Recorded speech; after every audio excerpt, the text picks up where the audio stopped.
কি ব্যাপার, কই হারাইলো, খুঁজে পাইতে পারছি না।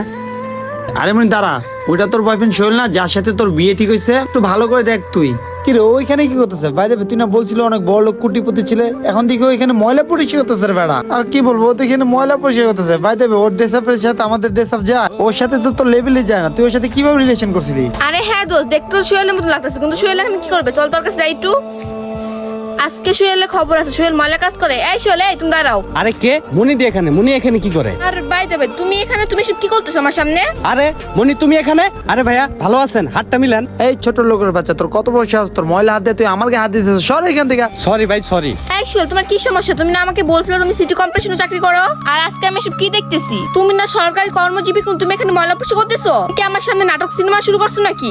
আমি তোমাকে অন্ধের মতন বিশ্বাস করতাম, তুমি অনেক বড় লোক, তুমি অনেক বড় একটা চাকরি করো, তোমার সাথে আমার লাইফটা সেটেল হয়ে যাইবো। আর আমি ভাবছিলাম পড়াশোনা শেষ করে আমরা দুজন মিলে বিয়ে করে ফেলবো, কিন্তু সব স্বপ্ন তুমি আমার মাটির সাথে মিশাই দিলা। আর শোনো, আমি ভাবছিলাম তোমাকে বিয়ে করে আমার লাইফটা আমি সেটেল করতে পারবো, আর তুমি কি না এখানে ময়লা পরিষ্কার করতেছো? See Sohel, see. আরে মনি, তুই তো বলছিলি তোর বয়ফ্রেন্ড অনেক বড় লোক, সরকারি চাকরি করে, আজকে এখানে এসে দেখো ময়লা পয়সা করে। এখানে তোর কোনো দোষ নাই, তোর ফ্যামিলি সব দোষ, জানোস? কারণ তোর ফ্যামিলি ভালো করে যাচাই না করে, না জেনে শুনে ভাবছিল সরকারি চাকরিজীবী করে ছেলেটার সাথে আমার মেয়েটাকে বিয়ে দিয়ে দিই, তোকে সারা জীবন সুখে রাখতে চাইছিল। আর যাই হোক, আমি কলেজে সবাইকে বলবো যে তোর বয়ফ্রেন্ড ময়লাওয়ালা। তারপরে কি ভাই জানোস, তোর সাথে আর কেউ চলাফেরা করবে না, সবাই ভাববে তুই একজন ময়লাওয়ালার বউ, তোর বন্ধু বান্ধব সব তোর থেকে দূরে চলে যাবে। আরে নন, তুই ভাবলি কিভাবে ময়লালা ফকিন্নিকে আমি বিয়ে করবো? তুই কি পাগল হয়ে গেছিস গা? আমার লেভেল এসে তোর লেভেল জীবনও যাইব না, তোরা ফকিন্নির বাচ্চা।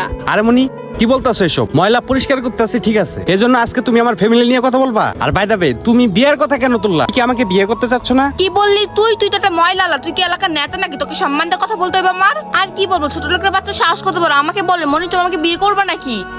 ভাই আমার রিংয়ের বক্সটা কি পেয়েছেন? হ্যাঁ ভাই পাইছি, এ নেন আপনি রিংটা। আরে এই লোকটা আবার কে? সোহেলকে কি দিতেছে? ধন্যবাদ ভাইয়া, ধন্যবাদ। এই রিংটা যদি আমি না পেতাম আজকে আমার রিলেশনটা ভেঙে যেত। আরে ভাই থ্যাংক ইউ দেওয়ার দরকার ছিল না, এটা আমার কর্তব্য ছিল মানুষ হিসাবে। আর এটা আপনার উপকার করছি, আমারও ভালো লাগছে। ভাই আপনার মানুষ হিসেবে অনেক ভালো, আজকে আমার একটা উপকার করছেন। আরে সোহেল, এখানে কি হয়েছে আমাকে একটু